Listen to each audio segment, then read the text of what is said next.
नांदणीमधल्या महादेवी हत्तीणीबाबत मुख्यमंत्री देवेंद्र फडणवीसांच्या अध्यक्षतेखाली एक बैठक पार पडली। या बैठकीला नांदणी मठाचे प्रतिनिधी आणि स्थानिक नेते, लोकप्रतिनिधी देखील उपस्थित होते।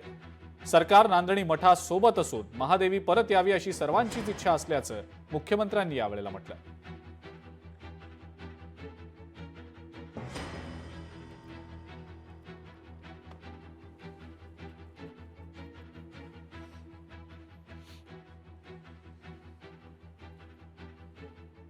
ती नेमकी 48 तास प्रवास केल्यानंतर तिथं पोहोचल्यावर अनफिट कशी झाली, तिला मल्टिपल फ्रॅक्चर कसं झालं, संधिवात कसा आला, या प्रश्नाचं उत्तर वनताराकडून शासनानं घ्यावं अशी मागणी केली।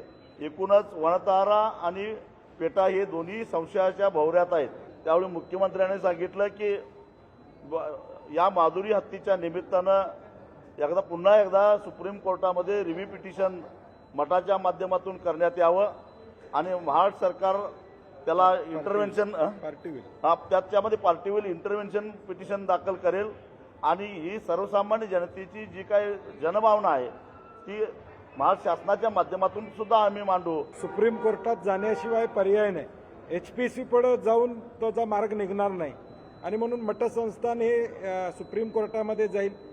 सरकार सकारात्मक बाजू तिथं मांडेल असं आम्ही सरकारला विनंती केलेलं आहे।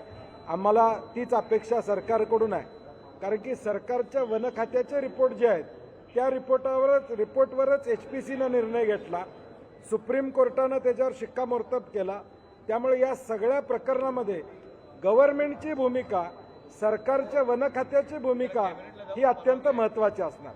ही भूमिका जर सक्षमपणे सरकारनं मांडली सुप्रीम कोर्टात तरच हा हत्ती मिळायला आम्हाला मदत त्या ठिकाणी होणार आहे। अत्यंत महत्त्वपूर्ण घडामोड आज त्या ठिकाणी घडली। सन्माननीय मुख्यमंत्र्यांनी, उपमुख्यमंत्र्यांनी राज्य शासन म्हणून यामध्ये पार्टी होण्याचा निर्णय त्या ठिकाणी घेतलेला आहे। याच्यापूर्वी पेटा ही एक पार्टी होती आणि मठ ही एक पार्टी होती, पण आता मठाबरोबर महाराष्ट्र शासन सुद्धा याच्यामध्ये पार्टी होईल आणि जे पेटाला तक्रारीमध्ये आहे की याच्यासाठी एन्क्लोजर किंवा त्याच्या हेल्थ रिझनसाठी त्यांनी त्या ठिकाणी हाय पॉवर कमिटीकडे मागण्या केल्या होत्या, ह्या सगळ्या फॅसिलिटीज राज्य शासनाच्या वतीनं उभ्या करण्याचा निर्णय सन्माननीय मुख्यमंत्र्यांनी त्या ठिकाणी घेतला आहे की जेणेकरून त्याचं संवर्धन, सांगोपन आणि त्याच्यावर योग्य ते उपचार खऱ्या अर्थानं होण्याच्या दृष्टिकोनातनं ते हा निर्णय झाला।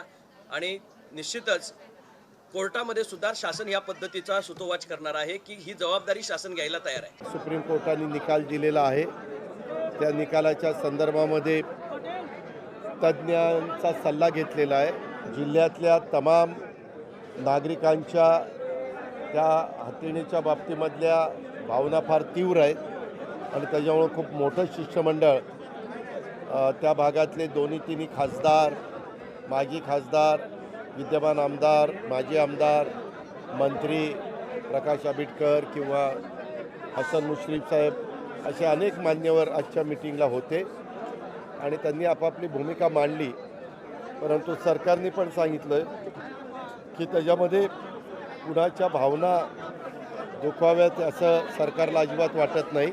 सरकार काय भूमिका घेत आहे, सरकार अपीलमध्ये जाणार आहे का, सरकार काही पुढे तांत्रिक पावलं किंवा जी काही लीगल पावलं टाकायला लागतात ती टाकणार आहे का, की नुसतं चर्चेवर राहणार आहे, हा एक विषय राहतो। ह्याच्यात वनताराचा विषय कुठे येतो तर कोर्टाने सांगितलं त्यांना तिथे जाण्यासाठी, कोणी दुसरीकडे जावं। आमचं मत हेच आहे की हत्तीणीची जी कोणी काळजी घेतील, मग कुठची संस्था असेल, वनतारा असेल किंवा कुठची संस्था असेल, तिने नीट काळजी घ्यावी। आणि दुसरी गोष्ट हीच आहे की लोकांची भावना लक्षात घेऊन सरकार काय पाऊल टाकतं पुढे, लिगली ते अपील करतायत का, हे आहे।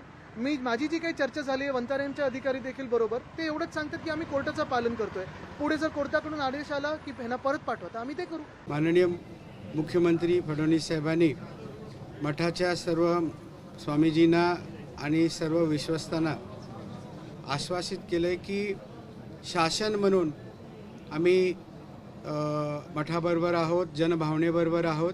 वैद्यकीय अधिकारी आणि वनताराचे अधिकारी, पेटाचे अधिकारी म्हणून ती व्यवस्था त्याच मठामध्ये उभं करण्याची भूमिका आता शासनाने पॉझिटिव्हली त्या ठिकाणी दाखवली आणि ह्या सगळ्या निर्णयात पॉझिटिव्ह शासन माननीय फडणवीस साहेब, मुख्यमंत्री साहेब या ठिकाणी दिसत आहेत।